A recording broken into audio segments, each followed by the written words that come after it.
بسم اللہ الرحمن الرحیم نحمده ونصلی علی رسولہ الکریم اما بعد عن انس رضی اللہ تعالی عنہ قال قال رسول اللہ صلی اللہ علیہ وسلم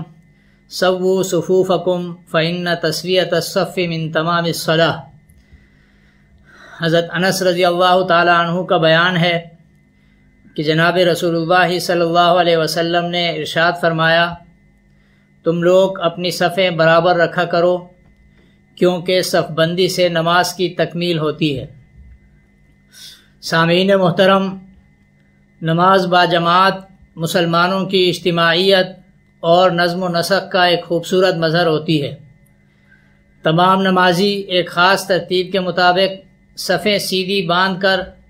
اللہ تعالیٰ کے حضور باادب کھڑے ہوتے ہیں اور ایک امام کی اقتداء میں نماز ادا کرتے ہیں۔ یہ وہ مقام ہے جہاں امیر اور غریب، بادشاہ اور فقیر اور مالک اور ملازم کا فرق مٹ جاتا ہے۔ شاعر مشرق علامہ اقبال رحمۃ اللہ علیہ نے اس حقیقت کی منظر کشی اپنے ان مشہور اشعار میں کی ہے کہ آ گیا عین لڑائی میں اگر وقت نماز، قبلہ رو ہو کہ زمین بوس ہوئی قوم حجاز، ایک ہی صف میں کھڑے ہوئے محمود و ایاز، نہ کوئی بندہ رہا نہ کوئی بندہ نواز۔ سامعین محترم، نماز باجماعت ایک عظیم الشان عبادت ہے اور اللہ تعالیٰ کی منشا یہ ہے کہ اس کے بندے اس عبادت کو خوبصورتی، پاکیزگی، نظم و ضبط اور سلیقے کے ساتھ ادا کریں۔ یہی وجہ ہے کہ جہاں نمازی کو نماز سے پہلے صفائی ستھرائی اور پاکیزگی کا خیال رکھنے کی تعلیم دی گئی ہے، وہیں نماز کی ادائیگی کے پورے عمل کو بھی اہتمام کے ساتھ ایک خاص نظم و ضبط کے مطابق بنانے کا حکم دیا گیا ہے۔ چنانچہ احادیث مبارکہ میں آتا ہے کہ جناب نبی کریم صلی اللہ علیہ وسلم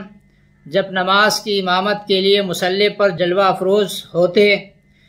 تو پہلے نمازیوں کی طرف رخ انور پھیر کر صفوں کا جائزہ لیتے اور صحابہ کرام کو صفیں سیدھی رکھنے کی تلقین فرماتے اور ارشاد فرماتے، سووا صفوفکم واعتدلوا، اپنی صفوں کو سیدھا کرو اور سیدھے کھڑے ہو جاؤ۔ ابھی جو حدیث آپ حضرات کے سامنے پڑھی گئی، اس میں بھی یہ ہدایت فرمائی گئی ہے کہ نماز میں صفیں برابر رکھی جائیں، اور ساتھ ہی اس کی حکمت بھی بیان فرمائی گئی ہے کہ اس سے نماز کی تکمیل ہوتی ہے، یعنی نماز کو جس کامل و اکمل طریقے سے ادا کرنے کا حکم دیا گیا ہے،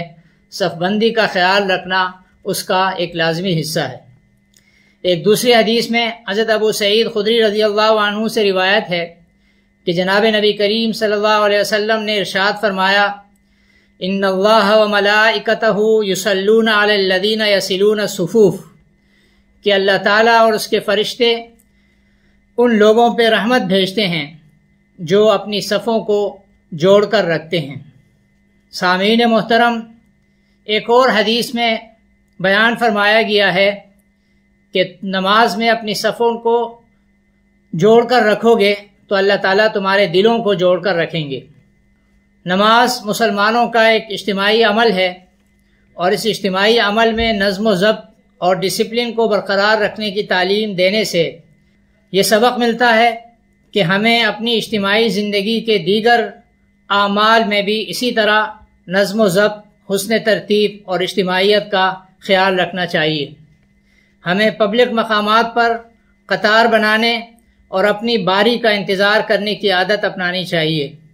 اور سڑک پر چلتے ہوئے ٹریفک قوانین کا بھی احترام کرنا چاہیے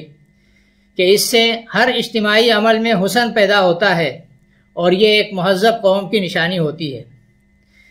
اس حدیث میں نماز باجماعت میں صفوں کو